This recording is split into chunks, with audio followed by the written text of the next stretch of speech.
Hello guys, welcome back once again to my Moda Papa channel, James Shen yun. Bumubulong.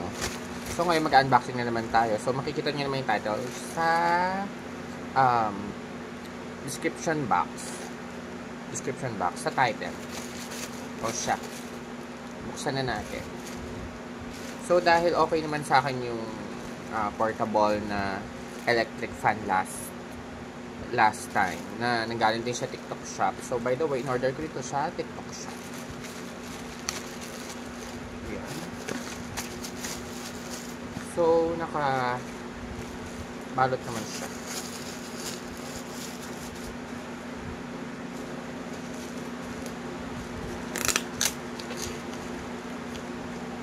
Ba yan? Kuha tayo gunting. Okay, may gunting na tayo.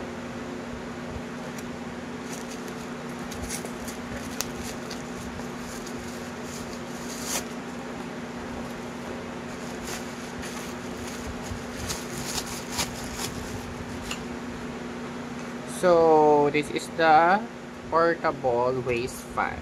Yan.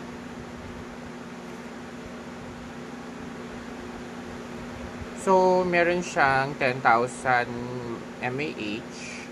Tapos, yun ang kanyang battery capacity. Charging time, 4 to 5 hours. Weight is 0.4 pounds. Basta yan. Yung likod. So, yan.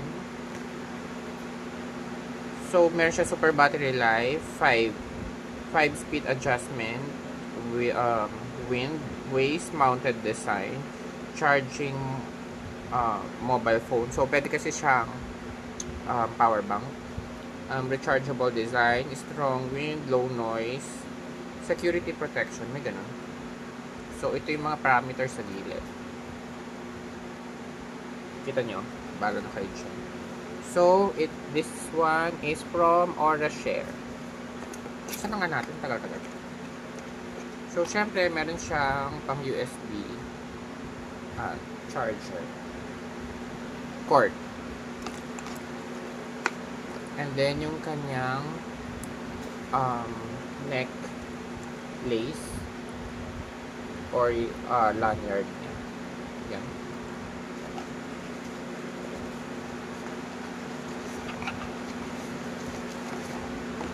Manual, hindi naman natin binabasa.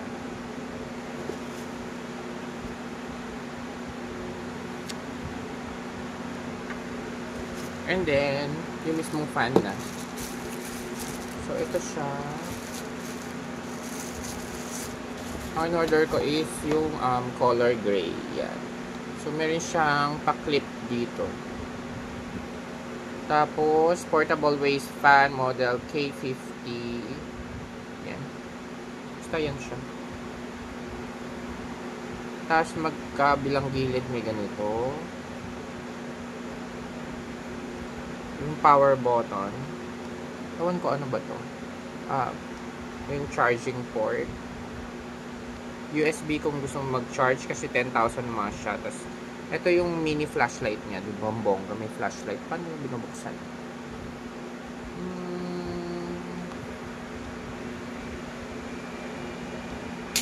Oh. Dito yung ano indicator niya. Power indicator. Nakas din ah. Patayin ko muna yung electric fan ko. Wait lang.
Ito yung stand.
Tumatakbo pala siya.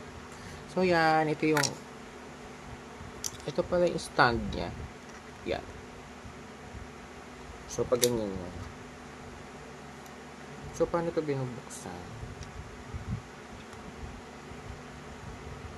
Ayun. Long press for flashlight. Bongga.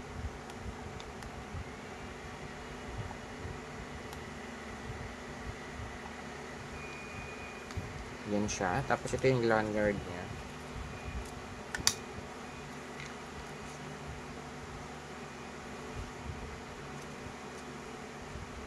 Buti na lang black. Kontra daw ni. So, ang number 5. So, if you like this video, please do like, share, and subscribe to my Motorpurpose channel. And then, hit the notification bell para lagi updated sa aking bagong videos. Bye guys. Thanks for watching. See you in my next video.